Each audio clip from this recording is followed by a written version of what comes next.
Hello दोस्तों, layer 20 में आपका स्वागत है। आज हम लेकर आए हैं मध्य प्रदेश के सभी समस्त अतिथि शिक्षकों के लिए बहुत बड़ी खुशखबरी। जैसे कि दोस्तों 27 और 28 फरवरी को भोपाल में जो बैठक आयोजित की गई थी, उसके दौरान मंडला जिले के सक्रिय अतिथि शिक्षक करण रजक ने आज डीपीआई भोपाल में होने वाली बैठक में उपस्थित वरिष्ठ प्राचार्य विनोद रजौरिया जी से बात की।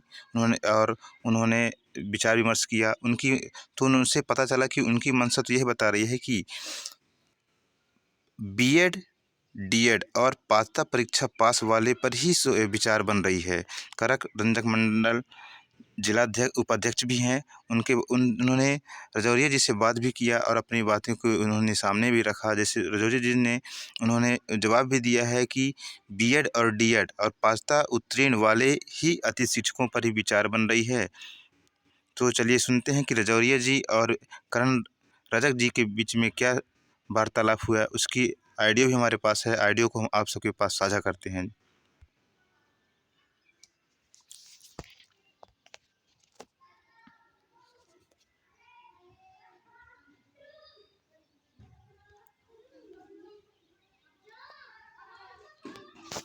अरे मैं मंडला से बोल रहा हूँ। मैं किससे बात करना है? आप रजौरिया सर बोल रहे हैं? हाँ, बोल रहा हूँ। जी सर। अरे सर, वो क्या गेस्ट टीचरों का वो जो आदेश आया था उसमें कि 27 और 28 को वहाँ पे मतलब पैनल में मतलब आप लोगों से परामर्श लिया जाएगा। तो सर हम कुछ बिंदु चाह रहे थे सर। उस बिंदु पे यदि आप थोड़ी सी फोकस करें तो सारे अतिथियों का भी भला हो जाएगा सर। भैया, तुम्हारे बिंदुओं से नहीं है वो जी मतलब सुनते जाना। जी। जो सीएम ने घोषणा की थी ना, हाँ। और जो सीएम ने बिंदु बताए हैं, हमें उन बिंदुओं पे वोट देना है। अच्छा अच्छा अच्छा। जैसे कि रेगुलर करने के संबंध में, जी आरक्षण के संबंध में। जी जी जी। पेमेंट तो वैसे ही कर दिया डबल। नहीं सर, पेमेंट तो डबल कर दी गई। उसमें 4 बिंदु, 4 में से एक बिंदु तो पूरी हो गई है कि पेमेंट दुगना होना। तीसरा था कि वो अनुबंध होना। अनुबंध मतलब कि 1 साल के लिए। तीसरा ये है कि नहीं, वो हाँ, अनुबंध के लिए वो हमने उसमें दे दिया है अपनी तरफ से। अब वो उसको फाइनल सीपीआई मैडम और करें। दूसरी चीज क्या है कि सर विभागीय परीक्षा लेके गुरुजी की तर्ज में उनको नियमित किया जाए। गुरुजी अलग चीज है। इसमें अतिथि शिक्षक वर्ग 1 भी होते हैं। वेबसाइट पर माने बीएड कंपलसरी है। नहीं सर, बीएड तो कंपलसरी ठीक है। नहीं है जी हाँ। जिनका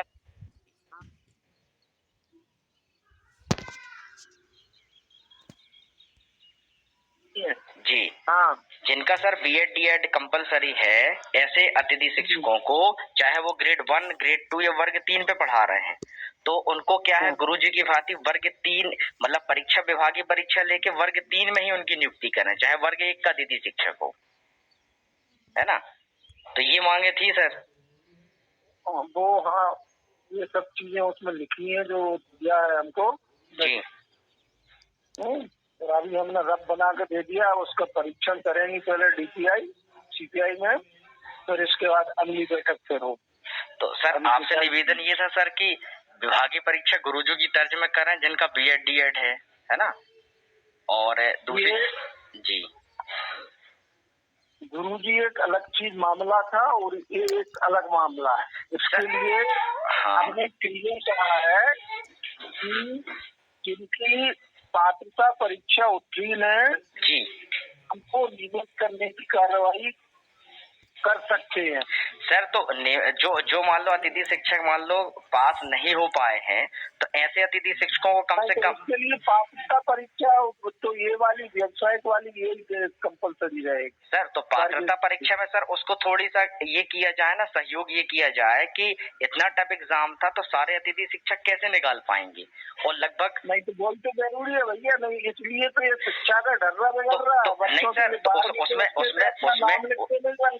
तो सर उसमें ये था सर कि अतिथि शिक्षकों को मतलब 35% में ही पास माना जाए और उनको बोनस अंक 35% और 65% में बहुत अंतर होता है बेटा। आज के समय में तुम कहीं जाके देखो, 12वीं के बच्चों से अंग्रेजी में अपने नाम लिखते नहीं बन रहे। जी जी जी, सही कह रहे हैं सर।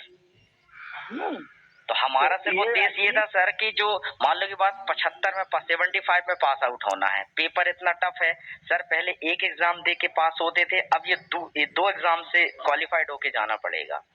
तो ऐसी स्थिति में क्या अभी हमारी जो है जब दूसरी वो होगी ना तब इन चीजों का, आज तो क्या है फॉर्मल बैठक थी जी, जो 2 सदस्य थे वो हाइडिंग थे क्योंकि एग्जाम में ड्यूटी लगी थी उनकी। जी, तो जी, अगली डेट वो फिर से बताएंगे, तब तक देखेंगे। सर आपसे विनम्र निवेदन था सर, आपके कारण सर